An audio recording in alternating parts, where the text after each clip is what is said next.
Sir अगर Bollywood celebrities की बात करें तो बॉलीवुड में इन दिनों बहुत कुछ चल रहा है, जैसे पोर्नोग्राफी की बात करें, ड्रग्स के बारे में बात की जा रही थी, जो बहुत सारे सेलिब्रिटीज़ का नाम भी आया था।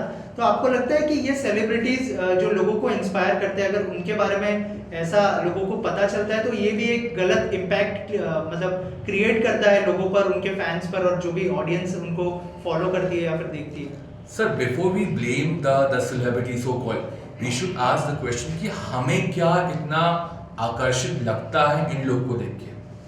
एक कहावत है रूमी की, what you are seeking is seeking you.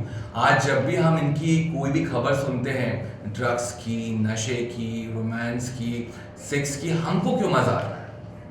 ये हमारे अंदर का जो जानवर है वो हमको खुश कर देता है। सच्चाई ये है। बिफोर ब्लेमिंग कि ये लोग गंदगी कर रहे हैं, ये गंदगी करते क्यों है, इनको पता है कि यही मार्केट में बिकता है।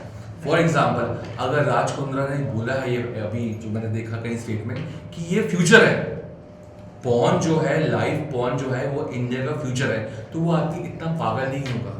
उसने देखा होगा, उसने रिसर्च किया होगा इंडिया मार्केट कि यहाँ पे ये चलता है। तो हम कैसे ब्लेम कर रहे एक इंसान को? वो मेरी कहानी घूम फिर के सोच पे आ रही है, समाज पे आ रही है कि समाज को मजा आता है देखने में, तो हम देखते हैं। आप मुझे अगर कुछ खाना पेश करेगी, मुझे पसंद नहीं, मैं खाऊंगा नहीं। बट अगर मुझे खाना पसंद है तो आप रोज रोज खाना बनाएंगे और मैं खाऊंगा। तो राज कुंद्रा ने यहाँ की इस देश की नब्ज को पकड़ लिया कि यहाँ पे ये बिकता है, बंद कमरे में शरीफ लोगों को मजा आता है देखने में, तो उसने किया। अब ये क्वेश्चन मार्क है कि अगर आप बात करो पॉस्को एक्ट जो आता है और आईटी एक्ट जो आता है, they have to be really strong, they have to be really, I would say, heinous towards such people for showing such things.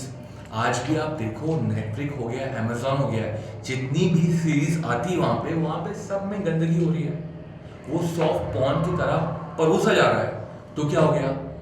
तो इसने भी आज वही दलील दी है कोर्ट में, अगर आप सुनेंगे, कि ये वल्गर कंटेंट है, ये पॉर्न नहीं है। अब ये कौन तय करेगा कि वल्गर है पॉर्न? वो कोर्ट करेगा।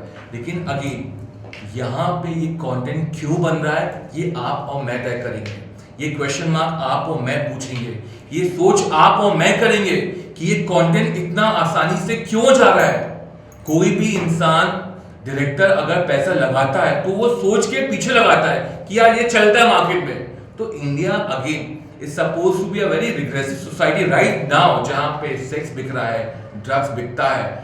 ये लोगों को बिकता नहीं है, ये लोगों को आकर्षित भी करता है। जो बच्चे हैं उनको डिवोर्स, इनको सेक्स, इनको ये गंदी गंदी चीजें हम बांट रहे हैं, थाली पे सजा के दे रहे हैं। तो आप कैसे चाहोगे बाद में कि इस देश में रेप नहीं हो? आप कैसे सोचोगे इस देश में गंदगी ना हो? आप कैसे बात करोगे इस देश में बाप बेटी के साथ खून ना बन जाए?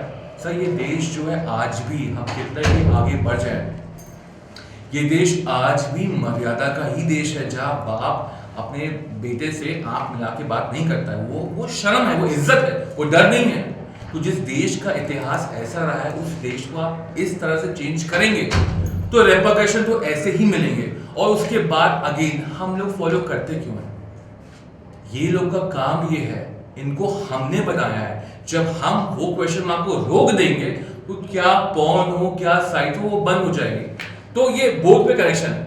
हम एक इंसान को ब्लेम नहीं कर पाएंगे। हमें अच्छा लगता है तो हम देखते हैं, जब अच्छा नहीं लगेगा हम नहीं देखेंगे। राइट सर, इसका जो है और एक पहलू भी हो सकता है कि आपको लगता है कि पोर्नोग्राफी की वजह से हमारे देश में जो रेप्स हो रहे हैं उसकी संख्या भी दिन ब दिन बढ़ रही है? See, I disagree here. I disagree because मेरा ये मानना है कि रेप के पीछे कोई भी चीज नहीं होती रिस्पॉन्सिबल सिवाय आपकी। मैं आज बोलूं एग्जांपल कि 4 लोग यहाँ पे नशे कर रहे हैं, ठीक है, मैं नशे कर रहा हूं, ये मेरी मर्जी है। 3 दोस्त मुझे बोलेंगे, लेकिन आखिरकार मेरी मर्जी में दारू पी रहा हूं। तो रेप के पीछे मेरा ये बोलना कि कोई नेता बोल रहा है कि उस लड़की ने कपड़े अच्छे नहीं पहने, या मैंने पॉर्न देखा, पॉर्न देखने के बाद आपका दिमाग तो आपका है ना सर। ऐसी बहुत सारी चीजें जो आपको मजबूर करती कि आप सुसाइड कर लो, आप नहीं करते। तो रेप कैसे करोगे?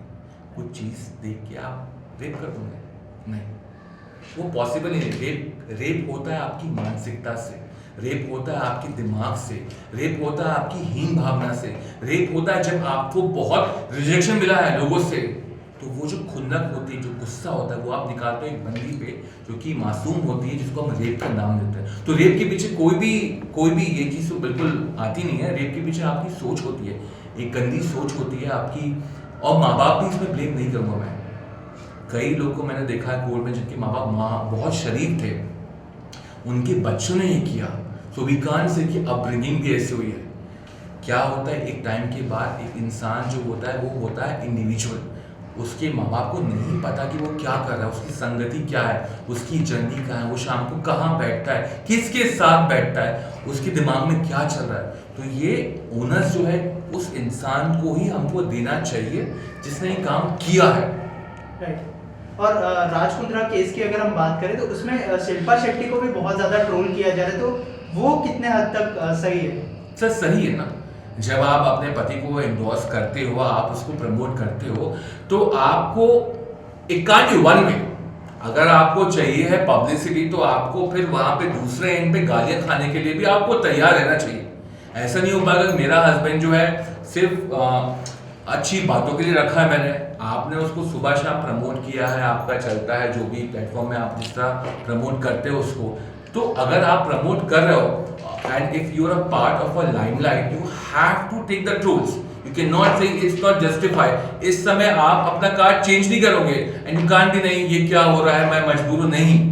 आपने वो ओनर्स लेना है कि हाँ जो भी है साथ सही हम। It's a part of a journey. अगर आप वाइफ हैं, आप अगर हस्बैंड है, तो साथ में आपको सुख ही नहीं मिलेगा, आपको दुख भी मिलेगा।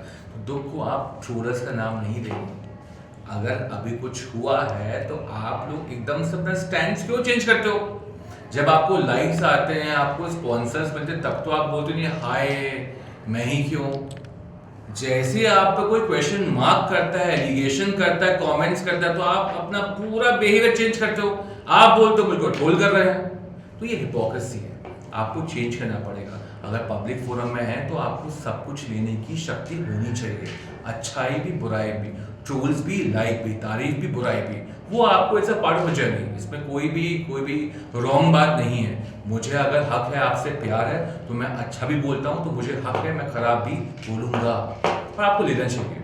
राइट। और शिल्पा शेट्टी से एक पूछताछ में पता चला कि शिल्पा शेट्टी ने ये स्टेटमेंट दिया है कि वो पॉर्न नहीं है, वो इरोटिका है। तो उस बारे में आप क्या सोचते हैं? क्या मतलब पब्लिक प्लेटफॉर्म पे ये सब बोलना सही था, इरोटिका? और इंडिया नहीं, ऑस्ट्रेलिया है, मान लेते हैं हम भी।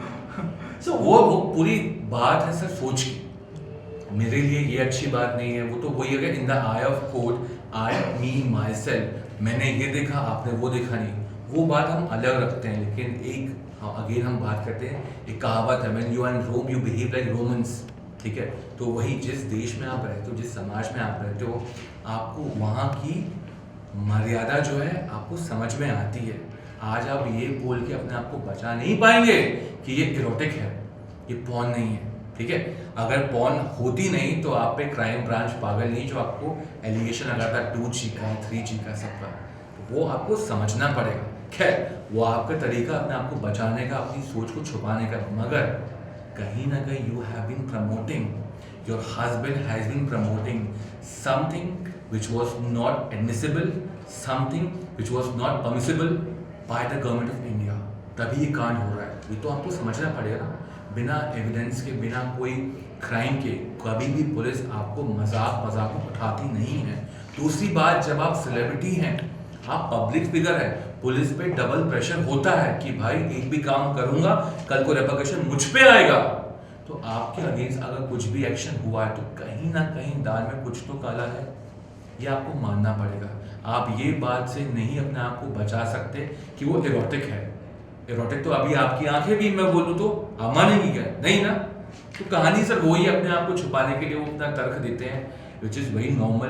बट जहाँ से मैं बता रहा हूँ, ये हिपोक्रेसी की दुकान है। ये इंडस्ट्री जो है ना, ये हिपोक्रेसी की दुकान है।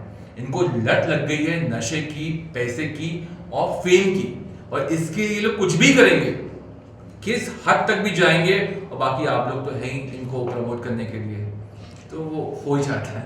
राइट सर, इसी से जुड़ा एक सवाल है कि राज कुंद्रा का पहले भी बहुत सारी कंट्रोवर्सी में नाम आ चुका है, जैसे आईपीएल फिक्सिंग की बात करें, उसके बाद सत्युग गोल्ड जो उन्होंने लॉन्च किया था जिसके अंदर उन्होंने बहुत ज़्यादा लोगों को फ्रॉड किया, और अब ये पोर्नोग्राफी केस में, तो आपको लगता है कि उनकी हिस्ट्री भी रही है इस तरह की?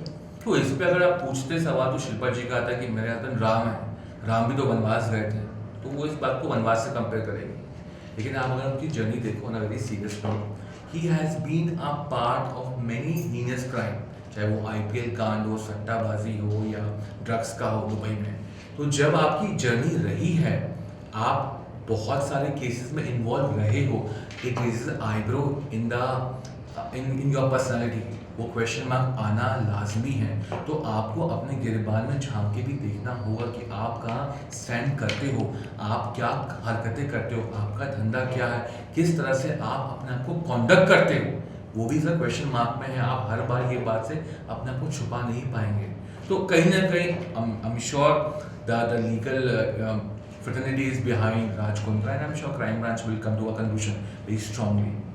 सर लास्टली हमारी जो ऑडियंस आपको देख रही है, जो यूथ आपको देख रहा है, उनके लिए क्या मैसेज होगा आपकी तरफ से? आंखें खोलो, क्योंकि आसपास के जितने भी लोग हैं, माँ बाप, समाज, खासकर नेता अभिनेता, ये चाहते हैं आप अंधे बन के रहो। क्योंकि जिस दिन आपकी आंखें खुल गई और दिमाग खुल गया, आप सवाल करोगे, आप you won't be a part of a rat race, आप भीड़ का हिस्सा नहीं बनोगे। फिर आप सवाल करोगे गरीबी पे, रोजगारी पे, आप सवाल करोगे पॉपुलेशन पे, आप सवाल करोगे रोड क्यों नहीं बनती है। तो जब तक आपके सवाल बंद हैं, आपकी आंखें बंद हैं, इन लोग का धंधा चल रहा है। So you have to open your eyes, आपको ये अपनी आंखें खोलनी पड़ेगी, आपको समाज से सवाल करना पड़ेगा, जात पात से उठ के, हिंदू मुसलमान से उठ के, धर्म से उठ के, आपको जो वाकई में रीजनेबल है, हॉस्पिटल क्यों नहीं है, स्कूल्स क्यों नहीं है, गार्डन्स क्यों नहीं है, हमारे पास ऑक्सीजन क्यों नहीं है, हमारे पास वो बेसिक सहूलियत क्यों नहीं है, जब तक हम वो सवाल नहीं पूछेंगे, ये देश का जो वाकई में रियल मायने में जो प्रोग्रेशन है वो नहीं हो पाएगा। तो अंतर्मन की जो आत्मा उसको खोलिए, ये मेरा मैसेज रहेगा। Thank you so much. Thank you.